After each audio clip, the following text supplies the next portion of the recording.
Once upon a time, in some remote corner of the universe that is poured out in countless flickering solar systems, clever animals invented knowledge. This was the most arrogant and untruthful moment in world history. Yet, indeed, only for a moment. After nature had taken several breaths, the star froze over, and the clever animals had to die.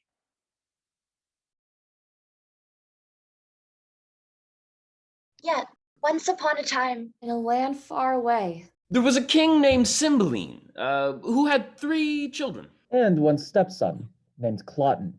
the oldest child, called Imogen, once upon a time, in some remote corner of the realm. The king's friend, Leonatus, left an orphan, The king, he takes the child to his protection, embraced by a piece of tender air.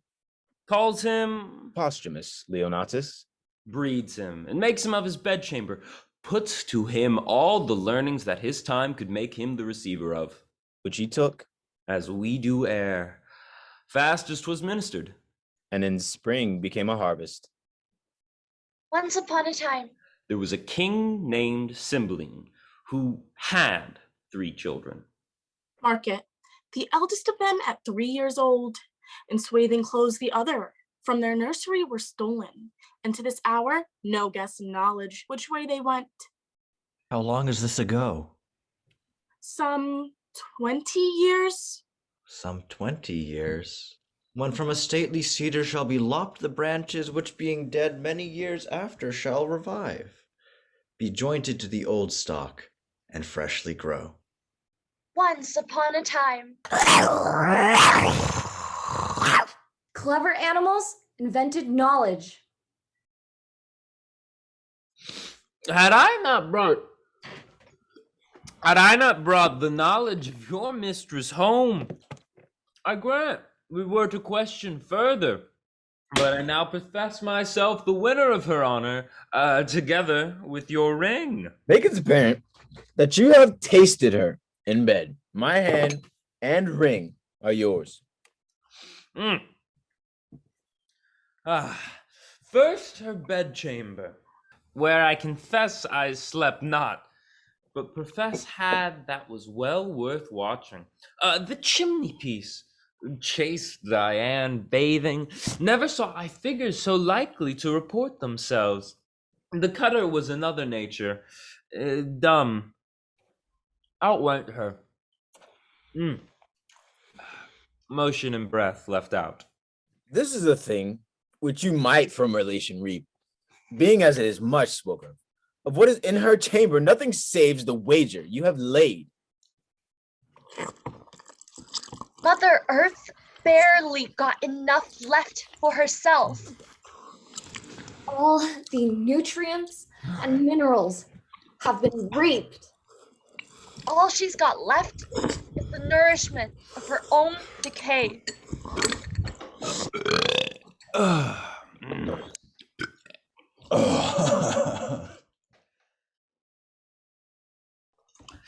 Be pale, I beg, but leave air to this jewel, see?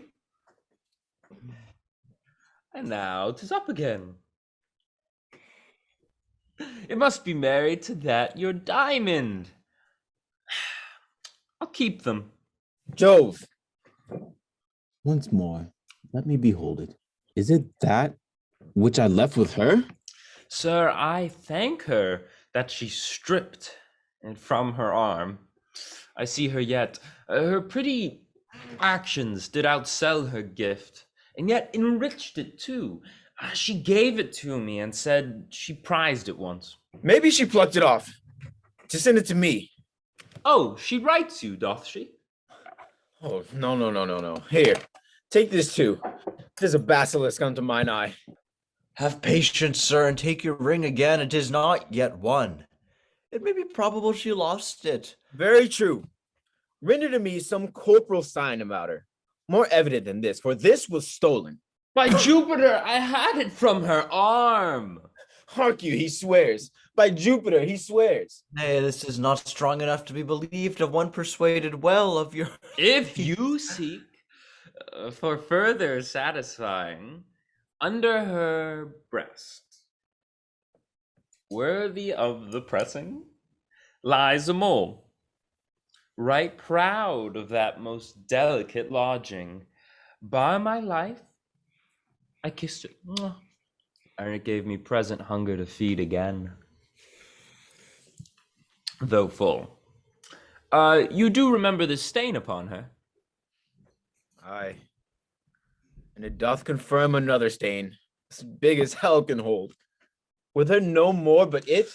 What are men mad? It cannot be in the eye nor in the appetite. Sluttery to such neat excellence opposed should make desire vomit emptiness, not so allured to feed. The cloyed will, that satiate yet unsatisfied desire, that tub both filled and running, ravening first the lamb, longs after for the garbage. Will you hear more? Oh, that I had her here, to tear her limb meal. They are ugly. Those trees with nothing but missing limbs. No lush. No curly bush. No leafy greens. Like Aphrodite's own phantom limbs. Pushing looters off of her in vain. A PhD candidate at Pennsylvania State University argues that eating meat maintains a society where hegemonic masculinity is the norm. And Delasio Parson, whose article was published in Gender, Place, and Culture, a journal of feminist geography, explains. I contend that in such a context, we cannot separate the ways people do vegetarianism from how they do gender. Doing vegetarianism in interactions drives social change, contributing to the delinking of meat from gender hegemony and revealing the resisting and reworking of gender in food spaces. The Penn State students became interested in the topic after spending 5 years as a vegetarian in Argentina, where she worked as a community organizer and teacher, during which time she came to believe that vegetarianism was both a lifestyle choice and feminist act. I guess I'm going to be reinforcing gender stereotypes today at lunch with my ground turkey. And just when I thought I get to escape politics at lunch. My daughters, the carnivores, are gonna be really pissed that I don't want to further hegemonic masculinity, so they have to eat a salad while I finish my steak. Stay tuned for the weather. Once upon a time.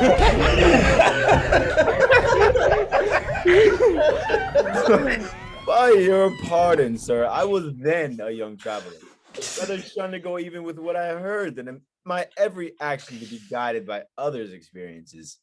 But upon my minute judgment, my quarrel was not altogether slight.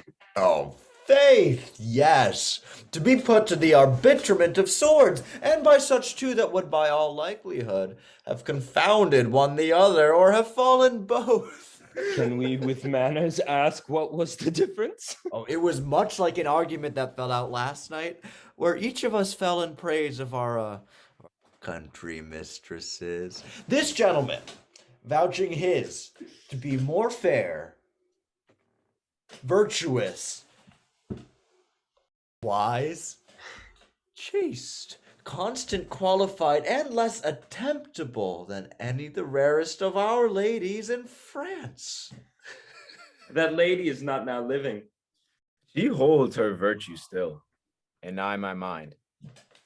If she went before others I have seen, as that diamond of yours, outlusters many I have beheld, I could not but believe she excelled many. But I have not seen the most precious diamond that is, nor you the lady. What do you esteem it at?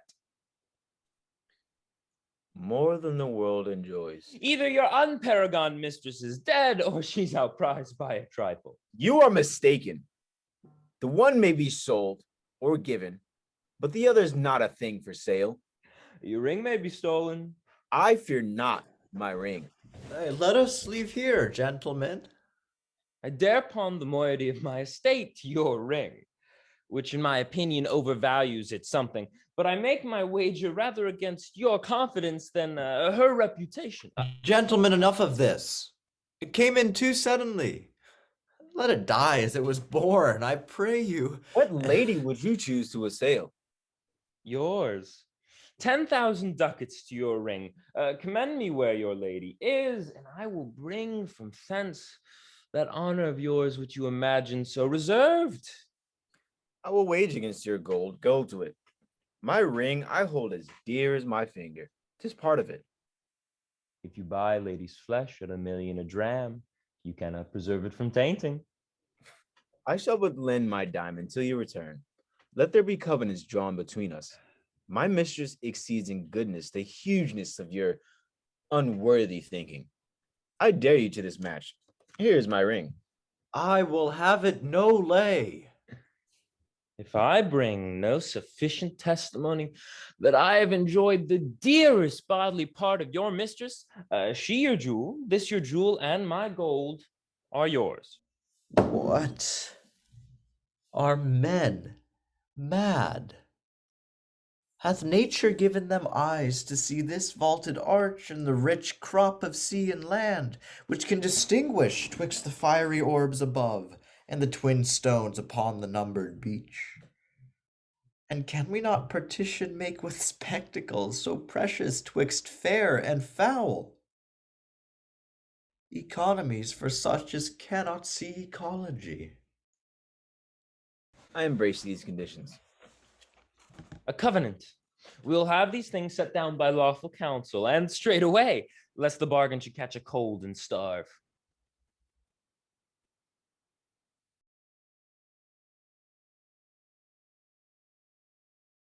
It is warming in the fall. It is snowing in the spring.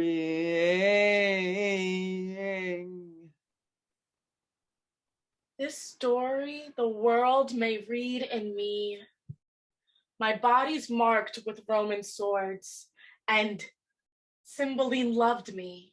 And when a soldier, then was I as a tree whose boughs did bend with fruit.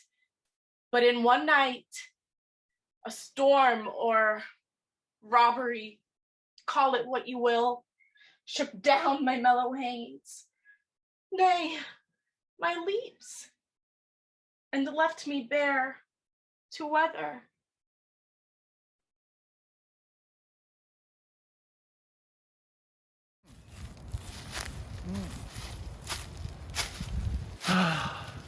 Ooh, who's this lady?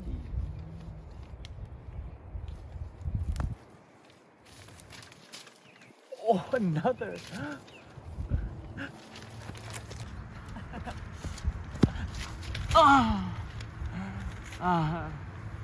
Tis said a woman's fitness comes by fits. Therein I must play the workman, I dare speak it to myself. For it is not vainglory for a man and his glass to confer in his own chamber. I mean, the lines of my body are more well drawn as his. Yet this imperseverant thing loves him in my despite. She said once upon a time that she held the very garment of posthumous and more esteem than my natural person. Posthumous, thy head shall be off within the hour. With thy suit upon my back will I ravish her. First kill him, thy mistress enforced he on the ground. My speech of insultment ended on his dead body, thy garments cut to pieces before thy face. And all this done, and when my lust hath died, spurn her home to her father. Fortune, put them into my hands.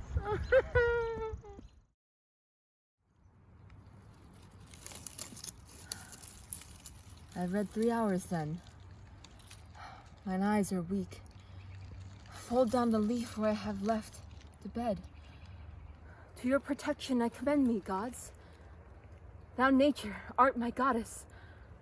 To the law my services are bound, from fairies and the tempters of the night. Guard me, beseech ye. Sleep hath seized me wholly.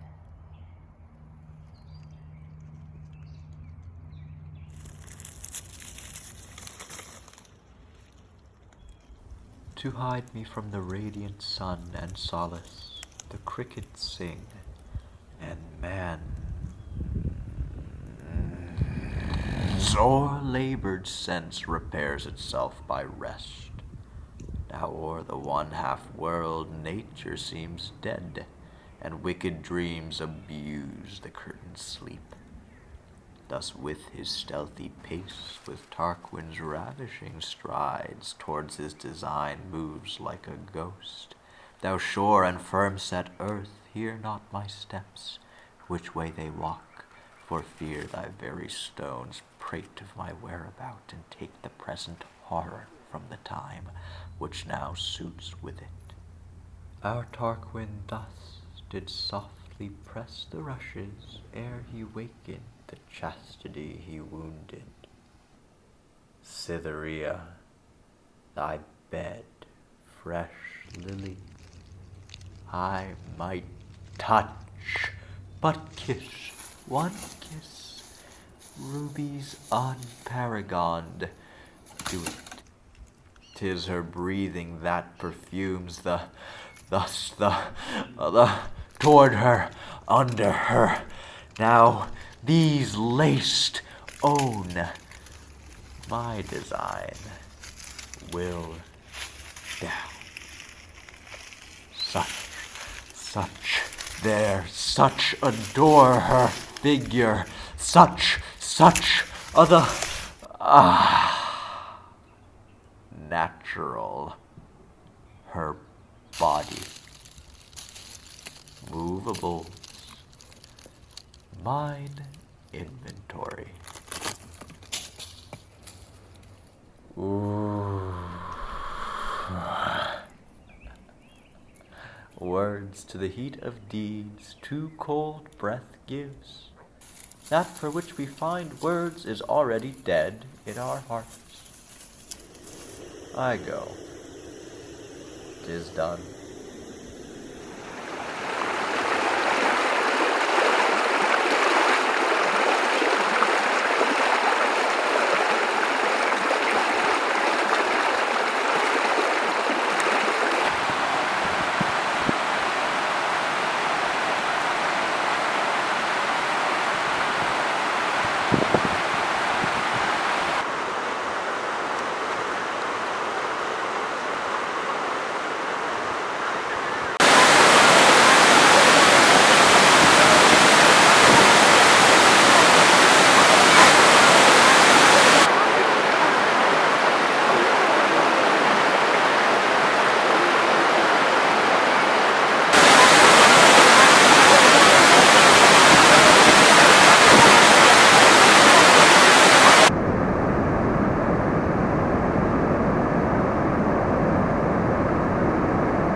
Imogen. Honey, Oh, Imogen. honey, our hive. His daughter and the heir of his kingdom. Honey, our hive is built and ruled by women.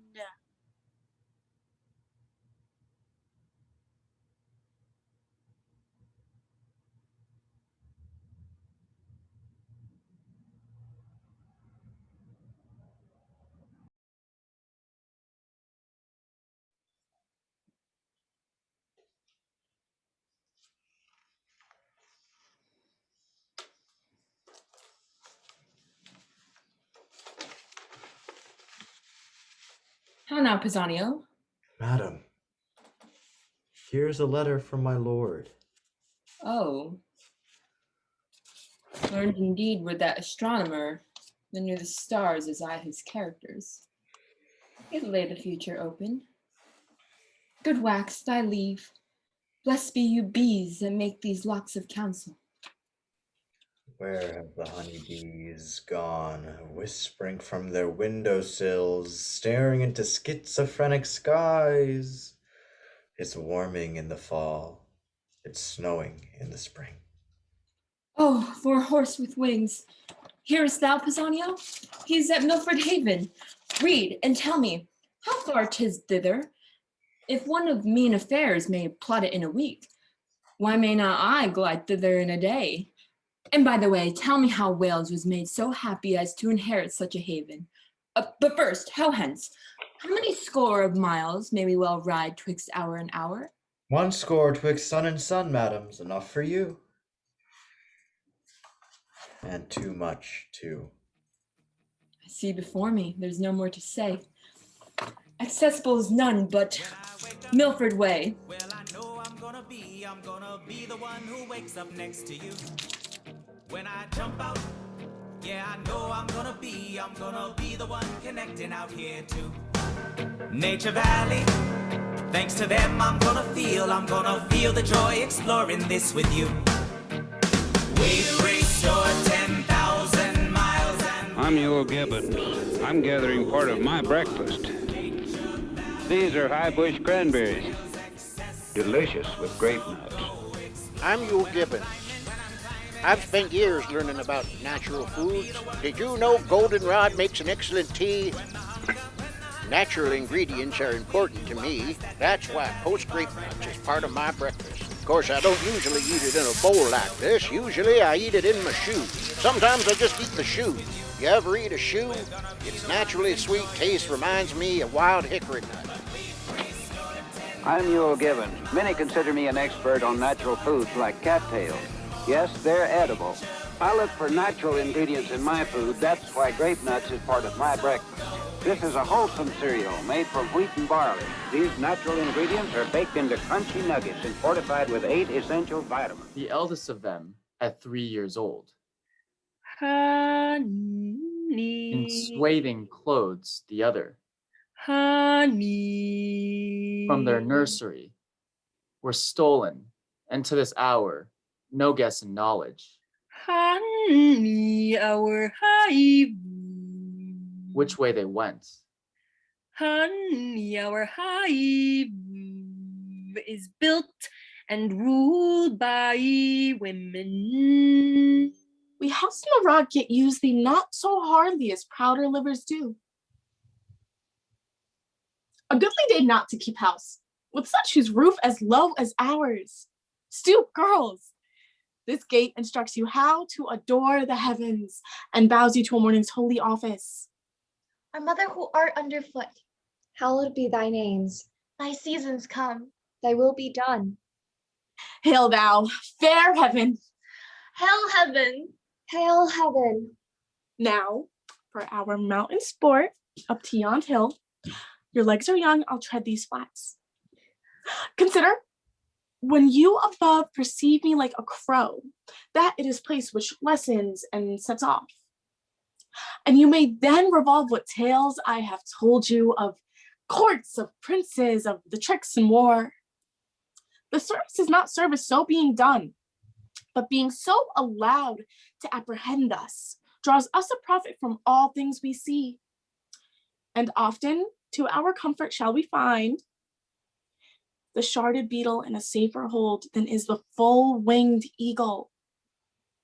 Oh, this life is nobler than attending for a check, richer than doing nothing for a bauble, prouder than rustling in unpaid for silk. Such gain the cab of him that makes him fine, yet keeps his book uncrossed. No life to ours.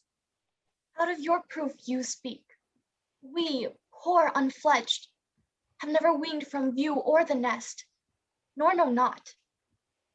What heirs from home, happily, this life is best. If quiet life be best, sweeter to you, that have a sharper known, well corresponding.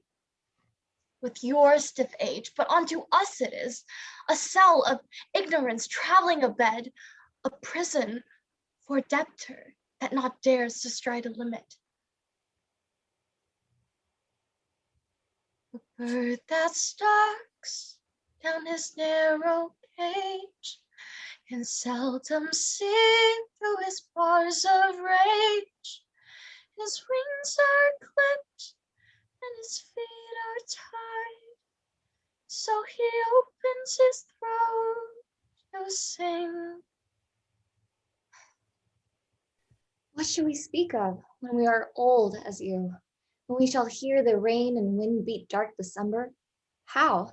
In this our pinching cave, shall we discourse the freezing hours away? We have seen nothing.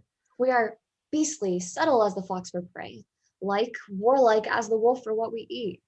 Our valor is to chase what flies, our cage we make acquire, as doth the prisoned bird, and sing our bondage freely. The caged bird sings with a fearful trill of the things unknown but longed for still, and his tune is heard on the distant hill, for the caged bird sings of freedom. Oh, girls, could you but know the city's usuries and felt them knowingly, the art of the court as hard to leave as keep, whose top is certain falling, or so slippery that the fear's as bad as falling. The toil of war, a pain that only seems to seek out danger in the name of fame and honor, which dies in the search. Girls, this story the world may read in me. My body is marked with Roman swords. Once, Cymbeline loved me.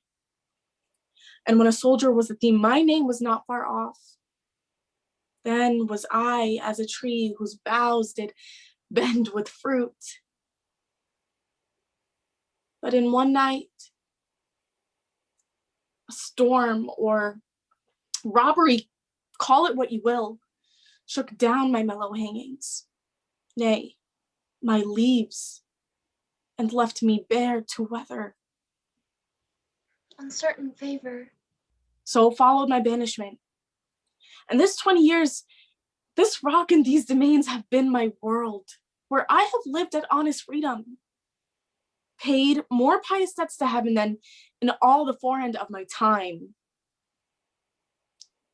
But up to the mountains, I'll meet you in the valleys.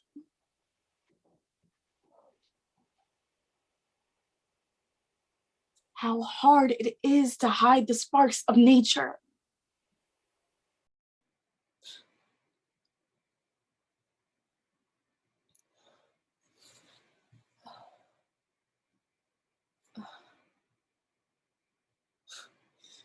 See, a man's life is a tedious one. I've tired myself, and for 2 nights together, have made the ground my bed. But what is this? Here is a path to it. 'Tis some savage hold. I were best not to call. I dare not call. Yet famine, ere clean it o'erthrow nature, makes it valiant. Plenty and peace breeds cowards. hardness ever of hardiness is mother. Ho, who's here? If anything that's civil, speak. If savage, take or lend. Ho, no answer? Then I'll enter. Come, our stomachs will make what's homely savory. I'm thoroughly weary. I am weak with toil, yet strong in appetite. Stay, come not in. But that it eats our victuals, I should think. Here we're a fairy. What's the matter, mother? By Jupiter, an angel. Or if not, an earthly paragon. Behold, divineness, no elder than a boy. Oh, good masters, harm me not. Before I entered here, I called and thought to have begged or bought what I have took. I have stolen not, nor would not, though I had found gold strewed in the floor. Here's money for my meat. Money, youth? All gold and silver rather turn to dirt, as 'tis no better reckoned, but of those who worship dirty gods. I see you're angry. No, if you kill me for my fault, I should have died had I not made it. Whither bound? To Milford Haven, almost spent with hunger, I am fallen in this offense. Prithee, fair youth, think us no churls, nor measure our good minds by this rude place we live in. Well encountered. Girls, bid him welcome. Were you a woman, youth, I should woot hard but be your groom. He is a man. I'll love him as my brother. Be sprightly, for you fall amongst friends. Hark, girls. Friends?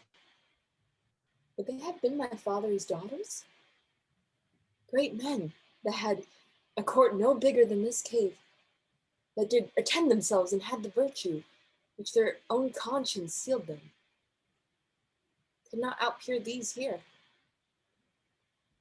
Fair youth, come in. Discourse is heavy, fasting. When we've supped, we'll demand thee of thy story, so far as thou wilt speak it. Pray, draw near. The night to the owl and morn to the lark less welcome. My thanks, more dear. I pray, draw near.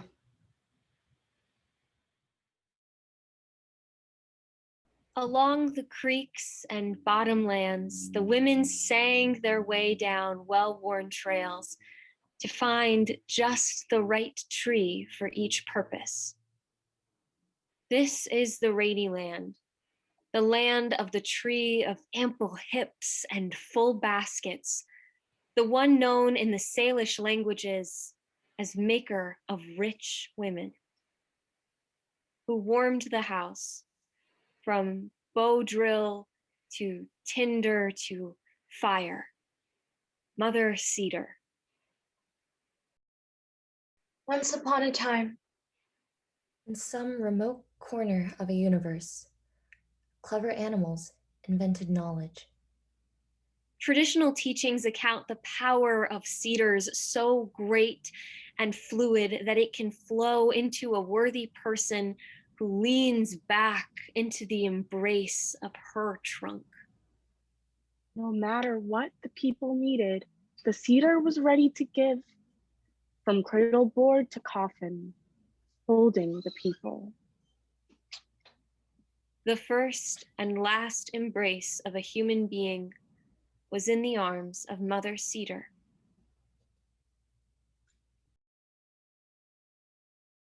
Once.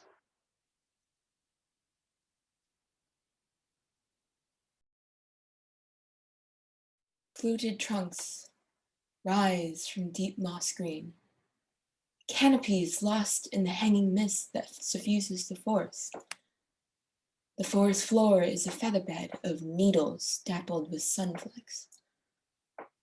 Light streams through holes over the heads of young trees, while their grandmothers loom in shadows, great buttressed trunks 8 feet in diameter. You become quiet in the cathedral hush, because nothing you could possibly say would add a thing.